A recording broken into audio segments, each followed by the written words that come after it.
बिस्मिल्लाहिर्रहमानिर्रहीम। हम मौजूद हैं सुप्रीम कोर्ट में और मेरे साथ मौजूद हैं हमारे देरीना दोस्त और सुप्रीम कोर्ट के एक बुज़ुर्ग सहाफ़ी मतीउल्लाह जान, सबके जाने पहचाने। ठीक है, अपने बाल और काले करा लिए और मैं और बुजुर्ग हो गया हूँ। और ऑब्वियसली सीनियर टू मी, तो इसलिए मेरे लिए तो बुज़ुर्ग है। तो सुप्रीम कोर्ट में इसमें कोई शक नहीं कि मती भाई को हमने बहुत शुरू से और अब तक इवन कि जो हम उनको देख रहे हैं कि यही राहदारियाँ हैं, यही सुप्रीम कोर्ट के कॉरिडोर्स हैं और कमरा अदालत है जहाँ पर जो है ना वही चल चल रहा है। और देखा जाए तो इनकी यही शनाख्त भी बन चुकी है। तो मदी भाई, आज एक हम तो बात करेंगे आज का जो केसेस हुए थे। ज़मानत तो मिल गई, तो रिहाई भी यहीं से मिलनी थी। देखिए, मेरे ख्याल में माशाल्लाह से जिस तरह जजेस रिमार्क्स दे रहे थे, जिस तरह के सवाल उठा रहे थे, और मैं समझता हूँ इन रिमार्क्स, इन सवालात बल्कि दलाइल भी दे रहे थे। उसके बाद तो जो प्रोसिक्यूशन के वकील हैं उन्हें कहना चाहिए था कि मुअज़्ज़ज़ जजेस के रिमार्क्स सुनने के बाद प्रोसिक्यूशन इस नतीजे पे पहुंची है कि इमरान खान को हम खुद ही रिहा कर देते हैं, ये केस ही ख़त्म कर देते हैं। लेकिन प्रोसिक्यूशन जो है वो, मैं समझता हूँ उन्होंने दानिशमंदी का मुजाहरा नहीं किया, वो डटी रही।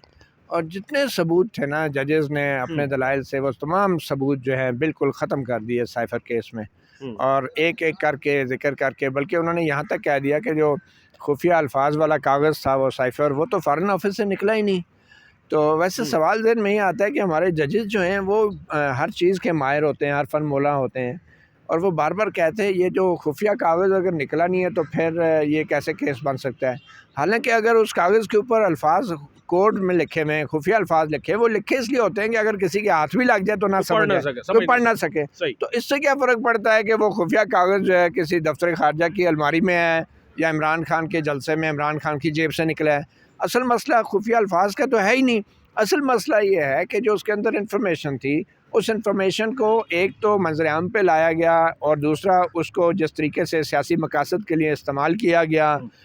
वो एक मैं समझता हूँ कि वाकई एक संगीन मामला था। और वैसे भी ये मामला सिर्फ ज़मानत का था, और जिस तरीके से जजेस ने आज रिमार्क्स दिए हैं उससे तो लगता है कि शायद सुप्रीम कोर्ट के ज़मीर पर जुल्फ़िकार अली भुट्टो का बोझ ज़्यादा था और आज ज़मानत के जो केस था उसका ज़िम्मेदारी कम थी। और बार बार आज जस्टिस अल्लाह ने तो ये भी कह दिया कि माजी में भी हमने एक को फांसी चढ़ा दिया और किसी को बाहर भेज दिया। तो मुझे लगता है कि आज जजेस थोड़े जज्बाती हो रहे थे और वो अपना जो माजी का एक गुनाह है अदालती कत्ल का, वो उसका कफ़ारा अदा कर रहे थे। और लेकिन अच्छी बात है, मैं नहीं समझता कि इमरान खान के ख़िलाफ़ शायद कोई बहुत मजबूत केस है साइफ़र का, मैं ये नहीं कहता। मैं सिर्फ ये कह रहा हूँ कि सिर्फ ज़मानत के केस के अंदर सुप्रीम कोर्ट के 3 जजों ने जिस तरीके से आज जारहाना रवैया अपनाया है और एक मुल्ज़म को मुल्ज़म के तौर पे देखने की बजाय उसको भुट्टो के तौर पे देखा, उसको नवाज़ शरीफ के तौर पे देखा और उसको इमरान खान के तौर पे देखा। ये बड़े अफ़सोस की बात है कि इतना ज़्यादा जज्बाती हुए थे आज तीनों जजेस और अपनी लाइन से निकल कर खेल रहे थे। और उन्हें ये भी एतराज़ था कि इस्लामाबाद हाई कोर्ट ने 60 सफ़ों की जजमेंट लिख दी सिर्फ ज़मानत के मामले में। तो जो उस बेचारों ने 60 सफ़ों की जजमेंट लिखी है, वो तो ये जो आज 250 सफ़ों के रिमार्क्स दे दिए जजेस ने इस केस में, वो तो उसके बाद तो मैं कहता हूँ वो ट्रायल कोर्ट का जज तो बेचारा सुबह अदालत नहीं आएगा कि ये मैं कौन सा केस सुन लिया है, गुनाह कर दिया है। वो तो टीवी टिकर्स देख के ही वो तो टीवी के टिकर्स देख के और ख़बरें सुन के ही। तो मेरे ख्याल में सुप्रीम कोर्ट के जजों ने, ठीक है, अच्छी बात है, अगर बगैर रिमार्क्स के अपने फ़ैसले में महदूद अपने आप को रख के ज़मानत पे रिहा कर दिया जाता है इमरान खान को एक आम मुल्ज़िम की तरह, एक साबिक़ वज़ीर आज़म की तरह नहीं, और उसको इलेक्शन नहीं लड़ने दिया जा रहा, पार्टी का हेड है, तो पार्टी के हेड को आप लड़ा रहे हैं, तो बेचारे जो वर्कर हैं इसके जेलों में जो है धक्के खा रहे हैं अदालतों के, उनको भी ज़मानतें देना ताकि वो भी लड़ सके कि पार्टी हेड का इलेक्शन लड़ने का अख्तियार है और जो नीचे PTI के कारकुन धक्के खा रहे हैं उनके लड़ने का अख्तियार नहीं है।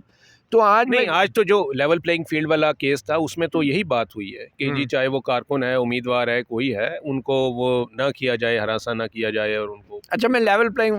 केस में नहीं था क्योंकि मैं फ़ौरन बाहर भागे साइफ़र वाले केस में। मैं सिर्फ ये कहूँगा कि आज तो साइफ़र वाले केस के अंदर जो सुप्रीम कोर्ट है उसने ये सारे हवाले दिए, रिमार्क्स दिए और एंड पे ज़मानत दे के, भाई मैं समझता हूँ इतना कुछ कहने के बाद, इतना कुछ प्रोसिक्यूशन को सुनाने के बाद, और तीनों जजेस मुसलसल सवाल कर रहे थे और प्रोसिक्यूशन के जो वकील थे एडवोकेट रिजवान अब्बासी, अगर उन्हें 1 मिनट भी तसलसल से नहीं बोलने दिया गया, यानी कि वो जो बात करते थे तो लगता है कि तीनों जजेस पहले से तैयारी करके आए हुए थे, केस पढ़ के आए हुए थे, और इस्तगासा लग रहा था कि जो वकील हैं वो रिमार्क्स दे रहे हैं और जो जजेस हैं वो दलाइल दे रहे हैं, और मतलब उनको बात भी पूरी नहीं करने दी जा रही थी। अच्छा, इसमें मैं फिर ये कहूँगा, मुझे कोई शक नहीं कि केस कमज़ोर होगा, इमरान खान को ज़मानत मिलनी चाहिए थी, मगर ज़मानत देखें ना, ये बात तो वो है कि कोई मंगनी के लिए आए तो उसको डोली में बिठा के आप ले आए मंगनी की बजाय, और कहते चलो जी की फ़ायदा और निकाह था। अब वो बेचारे आए मंगनी के लिए थे और यहाँ पे जो रिमार्क दिए गए थे वो निकाह पढ़ाने शुरू हो जाएं, तो फिर ये भी तो एक अजीब बात है ना, लोग तैयार ही नहीं है ज़हनी तौर पे। तो अब नीचे जो है मेरे ख्याल में अब मज़ीद वलीमे की अब ज़रूरत नहीं है। नीचे जो ट्रायल कोर्ट में केस लगा था वो तो बिल्कुल आज के इन रिमार्क से बात ख़त्म हो गया है, और चाहे ये 2 सफ़ों का अब ऑर्डर दें, इससे फ़र्क नहीं पड़ता, क्योंकि 250 सफ़ों के रिमार्क्स ये ऑलरेडी दे चुके हैं। आप ये समझते हैं कि रिहाई होनी चाहिए? इस अगर आप ये समझते हैं कि ये केस कमज़ोर है तो वाक़ई इसमें फिर रिहाई भी होनी चाहिए? देखें, हम तो समझते हैं कि रिहाई होनी चाहिए, लेकिन जजों को समझना नहीं चाहिए, जजों को वजूहात देनी चाहिए। ठीक है। जी हाँ, हम तो समझते हैं, हम तो भाई एक मीडिया के तौर पे देख रहे हैं कि एक सियासतदान के साथ जो केस बन रहा है, और ख़ास तौर पे जो खुफिया चलाया जा रहा है, कि वो तो हम तो उसको लाइक नहीं करेंगे, हम तो कहेंगे ओपन ट्रायल होना चाहिए। लेकिन मसला ये है कि हम कोर्ट रिपोर्टर हैं, हमने जजों के कंडक्ट को भी देखना है, हमने सिर्फ केस को नहीं डिस्कस करना, हमने ये भी देखना है कि जो ड्यू प्रोसेस है और जो जज हैं वो क्या क्रीज से बाहर निकल के खेल रहे हैं या फाउल खेल रहे हैं, नो बॉल करवा रहे हैं, वाइट बॉल करवा रहे हैं, हमने उन चीज़ों को भी देखना है ना। लेकिन मेरे ख्याल में कप्तान के लिए आज हमारे मौजूद जजेस जो हैं वो क्रीज से बाहर निकल के खेल ही नहीं रहे थे, बल्कि नो बॉलें भी और वाइट बॉलें भी बहुत करा रहे थे, और उसके बाद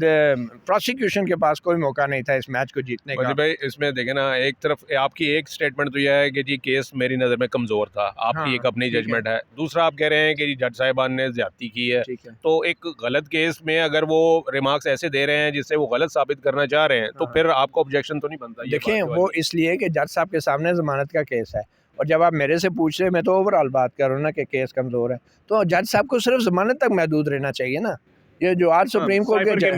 साइफर की मेरिट पे वो इस हद तक चले गए कि अब मुझे नहीं लगता कि ये मैं तो समझता हूँ जो प्रोसिक्यूशन के लॉयर हैं उनको आज की समाअत के बाद इस्तीफ़ा दे देना चाहिए, और उनको ये कहना चाहिए अपने इस्तीफ़े में वजह लिखनी चाहिए कि सुप्रीम कोर्ट के जजों ने जो रिमार्क्स दिए हैं इसके बाद अब हमें, मेरा तो इस केस में अपीयर होना बनता ही नहीं है। थैंक यू मदी भाई, थैंक यू।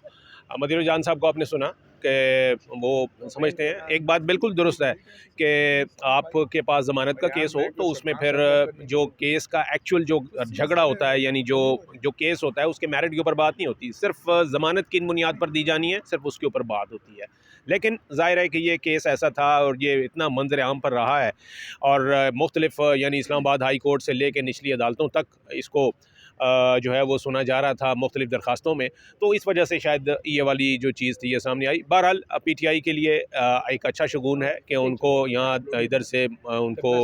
जो है वो रिलीफ मिला है, और एक दूसरा केस जो था जिसमें कि लेवल प्लेइंग फील्ड मांगी गई थी उसमें भी उनको रिलीफ मिला है, और इसका नोटिस लेके ये बताया, ये बाकायदा डायरेक्शन दी गई है कि ये जो PTI के रहनुमा हैं या कारकुनान हैं जो उम्मीदवार हैं उनको कतई तौर पर हरासा न किया जाए।